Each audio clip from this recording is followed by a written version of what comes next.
March 17, 1934. Berlin. Hjalmar Schacht signs the machinery, not a battle plan, not a treaty. A payment device. It lets Germany buy rearmament without admitting the bill.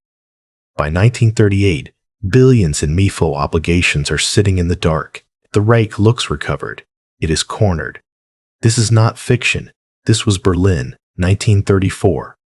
Here's what blows people's minds. Most people think the road to war begins with speeches, flags, and ideology. But the forensic record says something colder. It began with accounting. Not accounting in the harmless sense, not bookkeeping. State disguise. Schacht's Mefo structure let the regime pay armaments firms with bills guaranteed by the state, but kept outside the formal budget. On paper, Germany looked more disciplined than it was. In reality, it was pulling future obligations into the present and hiding the strain, and that is the open loop for this entire story. If recovery had to be disguised, what exactly was Germany becoming? Because this was not a healthy nation, rebuilding productive solvency. It was a wounded state, moving liabilities into the dark. The number behind the pressure came earlier. In 1919, the post-war settlement imposed a reparations framework later fixed at 132 billion gold marks. John Maynard Keynes warned in The Economic Consequences of the Peace in 1919 that the settlement threatened not just Germany's finances, but Europe's political stability. He was not defending Berlin. He was describing a system that could break the center out of the continent. That break would not happen all at once. It would arrive in stages: debt, foreign credit, deflation, concealment, then force. And once you see that sequence, the 1930s stop looking accidental. To understand why Schacht needed camouflage in 1934, you have to go back to the settlement after the First World War, because the system was unstable before Hitler ever entered the chancellery. In 1921, the London Schedule of Payments fixed German reparations at 132 billion gold marks. That number became a symbol, not just of punishment, of permanent conditionality. Germany was expected to pay, borrow, negotiate, default in part, then submit to more supervision. A republic had been born inside a debt argument. And Keynes saw the deeper danger early.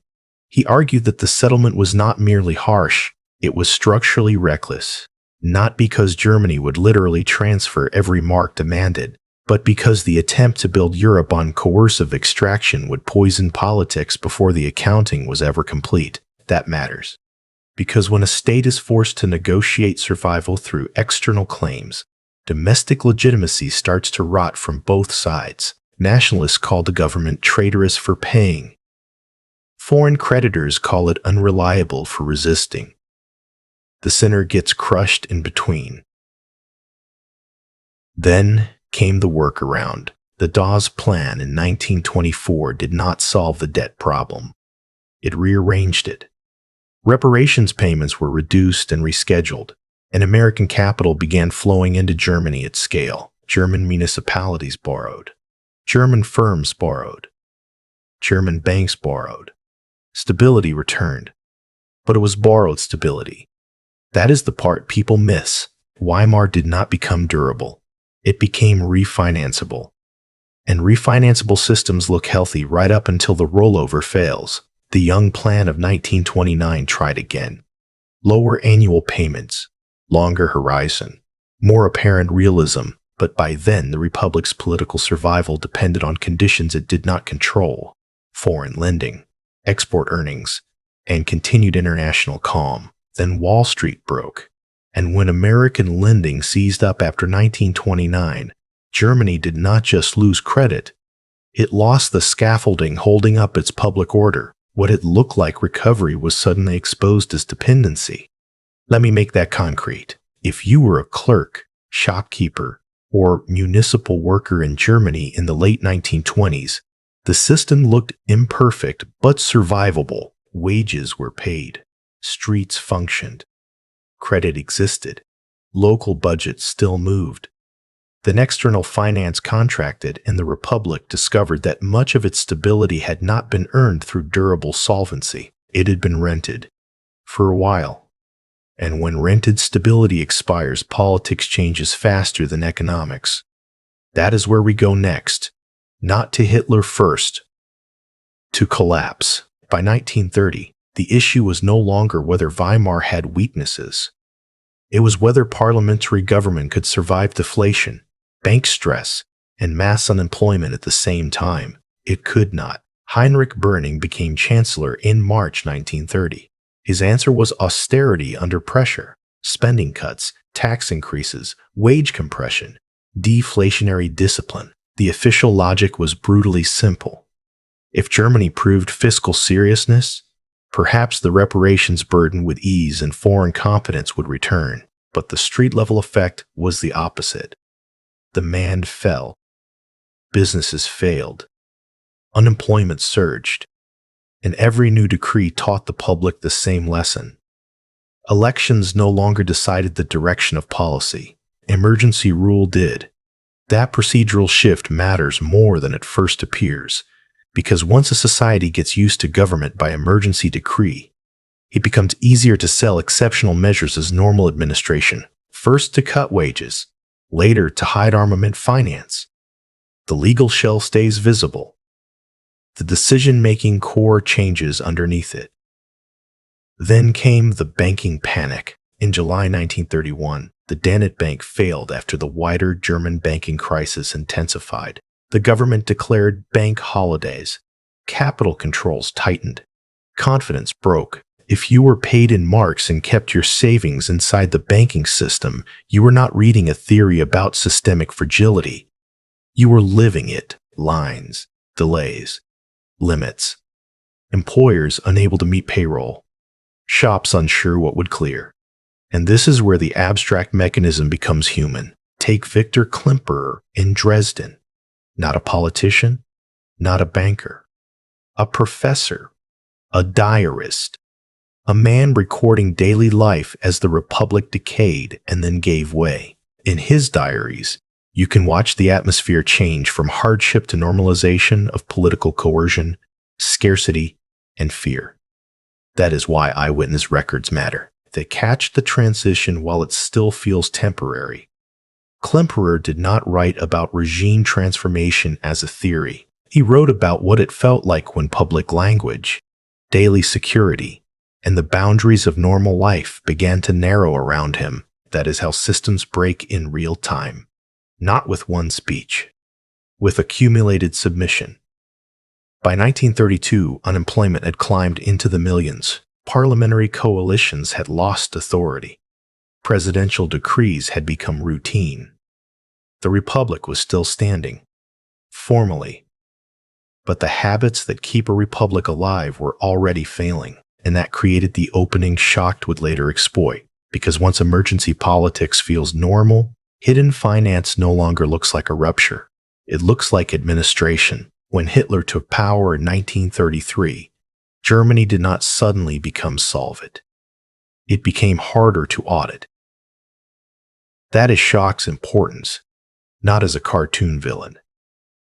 As a financial engineer, he understood the constraint clearly.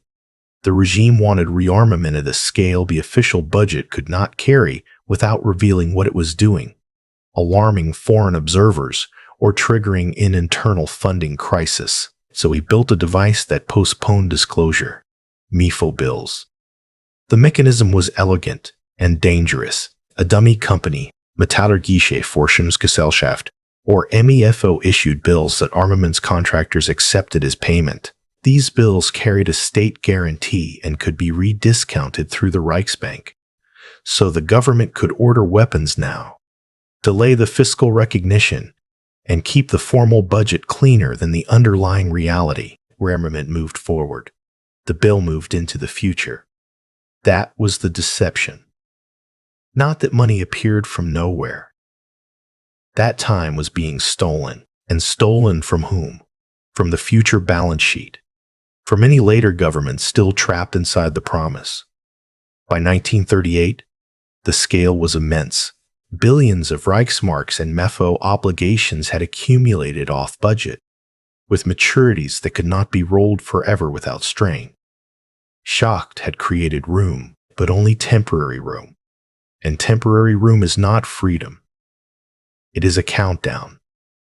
This is the part the official recovery story leaves out. German unemployment fell. Factories revived. Roads were built. Output rose.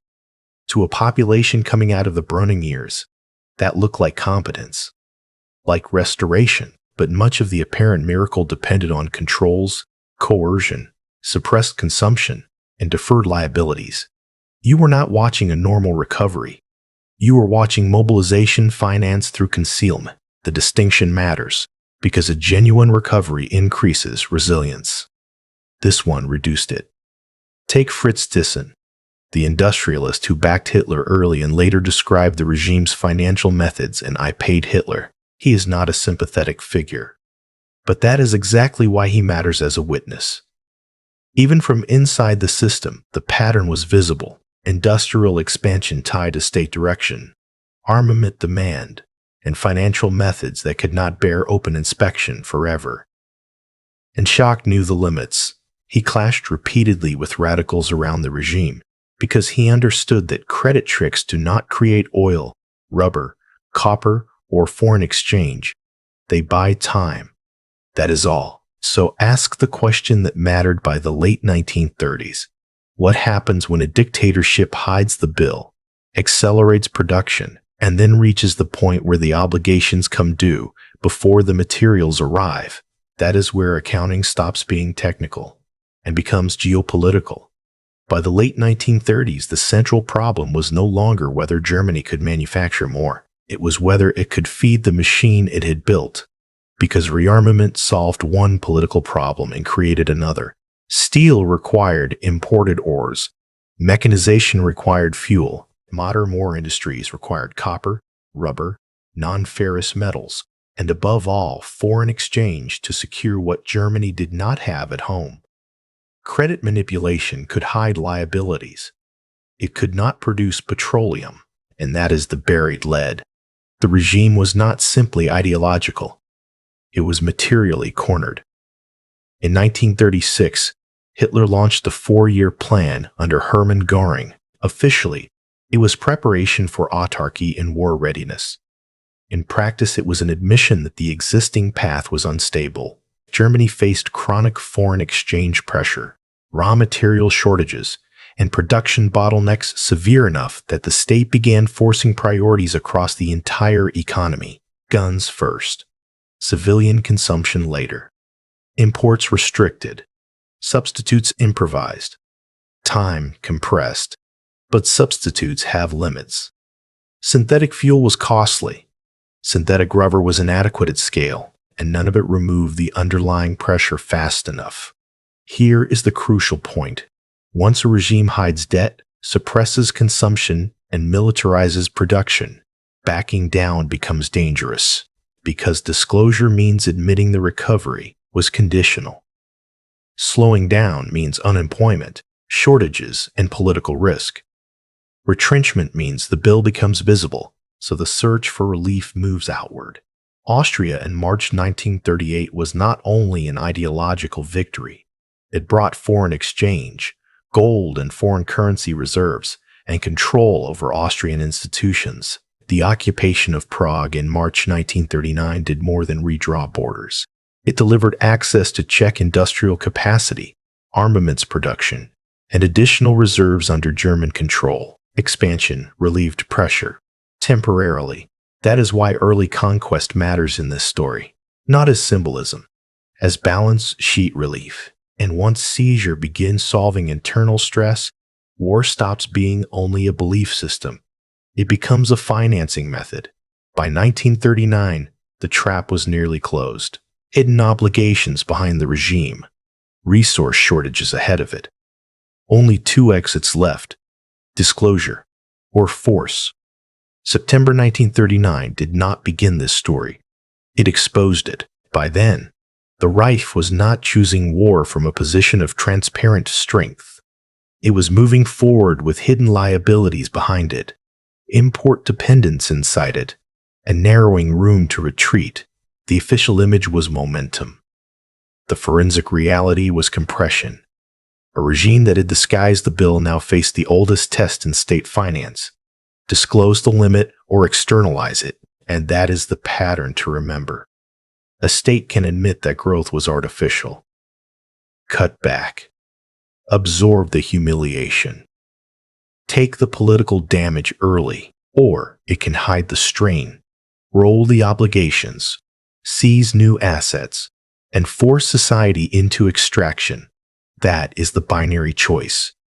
Disclosure or predation. Now, a caveat. War was not caused by bookkeeping alone. Nazi ideology mattered. Hitler's racial empire mattered. Strategic ambition mattered. But the record shows that hidden finance and resource stress did not sit at the edge of the story. They sat inside it. They narrowed the available choices, then made aggression materially useful. So the lesson is not watch the speeches. You will hear the speeches too late. Watch for off-budget obligations. Watch for rollover dependence. Watch for emergency politics becoming routine. Watch for territorial, legal, or institutional seizure suddenly solving funding pressure. Because when a state cannot tell the truth about its balance sheet, it starts looking for something else to liquidate. Sometimes savings, sometimes law, sometimes neighboring countries,